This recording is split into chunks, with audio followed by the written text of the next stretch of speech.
Hello friends, यह UP PCS और RO GS के लिए 31वां टेस्ट सीरीज है। इसकी प्लेलिस्ट बनी हुई है, आप लोग वहां पर जाकर इसके पहले के सभी वीडियो को देख सकते हैं। तो हम लोग शुरू करते हैं आज का टेस्ट। वित्त विधेयक को प्रस्तुत करने के विषय में निम्नलिखित में से कौन सा कथन सही है? वित्त विधेयक राज्यसभा में प्रस्तुत होता है। यह संसद के किसी भी सदन में प्रस्तुत किया जा सकता है। यह लोकसभा में प्रस्तुत नहीं किया जा सकता। यह लोकसभा में प्रस्तुत किया जाता है। तो इसमें से कौन सा सही है वित्त विधेयक के विषय को लेकर? आप लोग इसको आराम से पढ़ सकते हैं स्टॉप करके। तो इसका सही उत्तर हो जाएगा डी, यह लोकसभा में प्रस्तुत किया जा सकता है। सिर्फ यही सही है, बाकी ये तीनों ऊपर के गलत हो जाएंगे। निम्नलिखित में से कौन सा संघीय बजट की तैयारी और उसे संसद में पेश करने के लिए उत्तरदायी है? संघीय बजट को लेकर कौन सा इसमें उत्तरदायी है? राजस्व विभाग, आर्थिक कार्य विभाग, वित्तीय सेवाएं विभाग या व्यय विभाग? तो संघीय बजट को कौन तैयार करता है? इसका सही उत्तर हो जाएगा बी, आर्थिक कार्य विभाग। इसकी जिम्मेदारी होती है संघीय बजट को बनाने के लिए। संघीय वित्त मंत्रालय का आर्थिक कार्य विभाग संघीय बजट की तैयारी और उसे संसद में पेश करने के लिए उत्तरदायी है। लेखानुदान बना है, लेखानुदान किस लिए बना हुआ है ये बताना है इसमें। कैग की रिपोर्ट पर मतदान के लिए, अप्रत्याशित व्यय को पूरा करने के लिए, बजट पारित लंबित होने के कारण, निधि आवंटन हेतु या बजट के लिए? इन चारों में से सही उत्तर क्या हो जाएगा? लेखानुदान के लिए।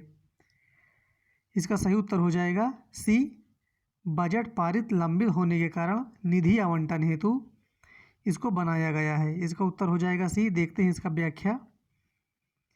विनियोग विधेयक को पारित होने के बाद समेकित कोष से कोई रकम निकाली जा सकती है, किंतु यदि सरकार के वित्तीय वर्ष के अंत में बदलाव आए और सरकार विनियोग विधेयक तुरंत नहीं लाए या किसी अन्य कारण से विनियोग विधेयक के पारित होने से पहले ही धन आवश्यकता हो, तो अनुच्छेद 116(1) का, ये ध्यान रखना है, अनुच्छेद 116(1) का के तहत लोकसभा लेखानुदान पारित कर सरकार के लिए एक अग्रिम राशि मंजूर कर सकती है। यहाँ पर यह भी ध्यान देना है, लोकसभा लेखानुदान पारित कर, तो लोकसभा पारित करता है। इसका सही उत्तर हो जाएगा सी। देखते हैं अगला प्रश्न। निम्नलिखित में से किसके बारे में संसदीय समिति गठित नहीं की गई है? सार्वजनिक उद्यमों के बारे में, सरकारी आश्वासनों के बारे में, आकलनों के बारे में या अल्पसंख्यक कल्याण के बारे में? इसका सही उत्तर हो जाएगा डी, अल्पसंख्यकों के कल्याण के बारे में संसदीय समिति गठित नहीं की गई है। बाकी इन तीनों के लिए संसदीय समिति गठित की गई है। सर्वोच्च न्यायालय का न्यायाधीश अपने पद से त्यागपत्र किसको लिखकर दे सकता है?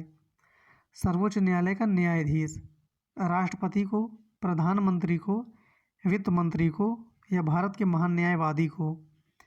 ये बहुत सिंपल सा उत्तर हो जाएगा इसका। सर्वोच्च न्यायालय का न्यायाधीश अपना पद त्यागपत्र लिखता है राष्ट्रपति को। इसका उत्तर हो जाएगा ए।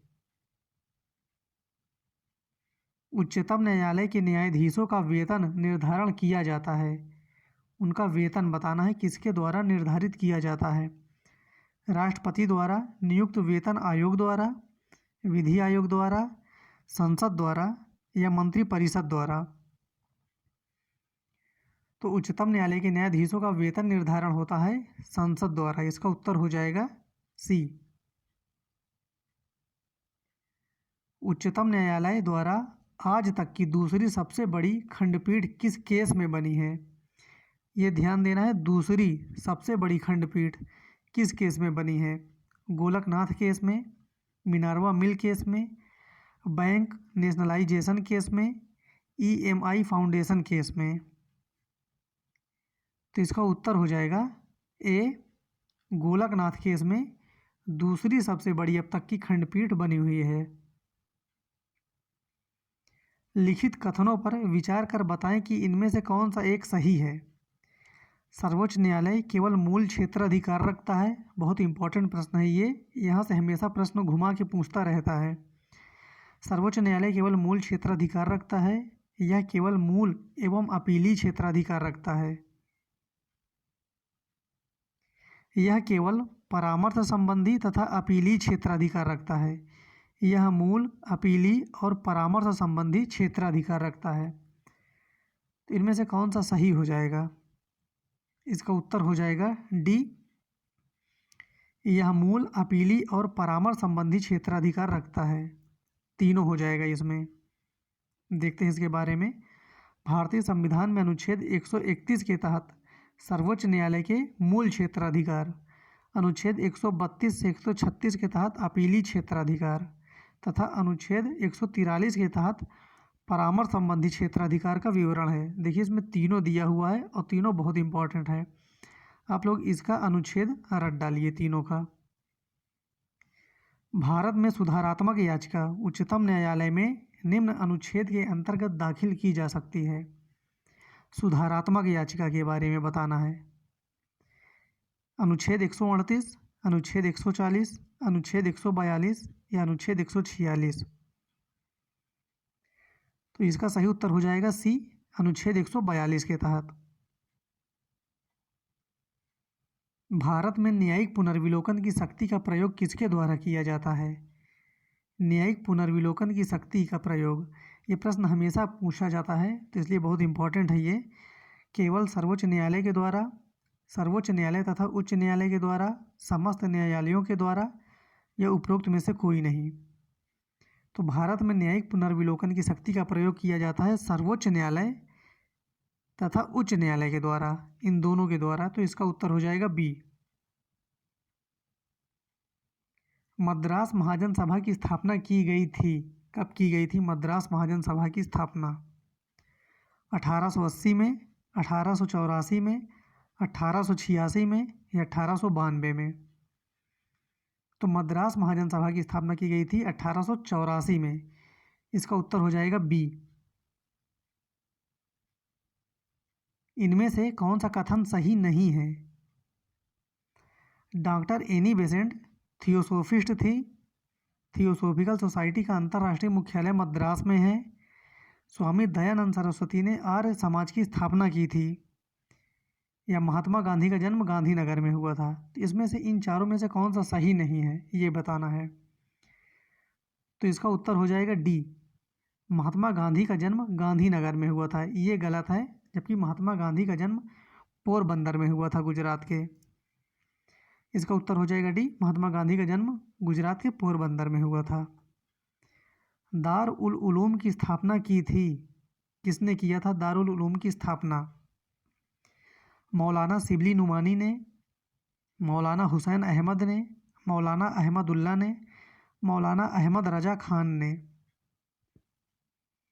तो इसका उत्तर हो जाएगा ए। मौलाना शिबली नुमानी ने दार उल उलूम की स्थापना की थी। देवबंद आंदोलन संयुक्त प्रांत, देखिए संयुक्त प्रांत का मतलब होता है उत्तर प्रदेश। देवबंद आंदोलन संयुक्त प्रांत में किस वर्ष में आरंभ हुआ था? देवबंद आंदोलन 1900 में, 1888 में, 1885 में या 1866 में?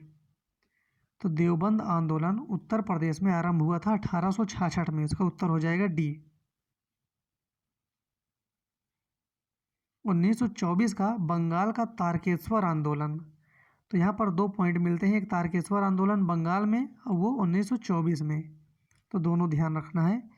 निम्न में से किसके विरुद्ध हुआ था? मंदिरों में भ्रष्टाचार, हिंसा, राजनीतिक नेताओं की गिरफ्तारी या सांप्रदायिकता?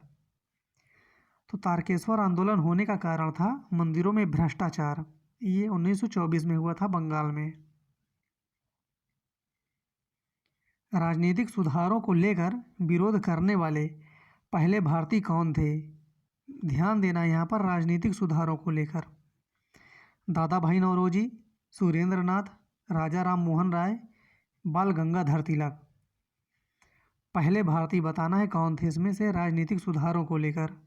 तो इसका उत्तर हो जाएगा सी, राजा राम मोहन राय। ये पहले थे। राष्ट्रीय कांग्रेस से पूर्व सबसे प्रमुख संस्था थी? तो कांग्रेस से पहले सबसे प्रमुख संस्था कौन थी इन चारों में से?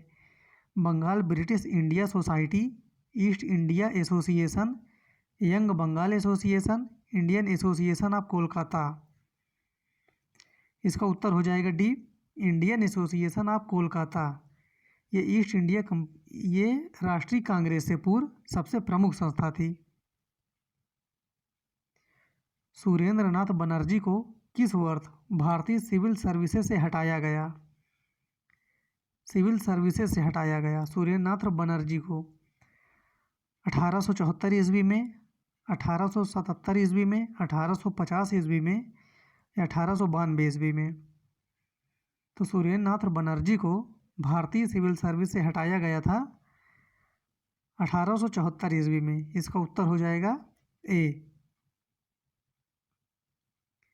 निम्नलिखित भारतीय नेताओं में से किस एक ब्रिटिश द्वारा इंडियन सिविल सर्विस से बर्खास्त किया गया था?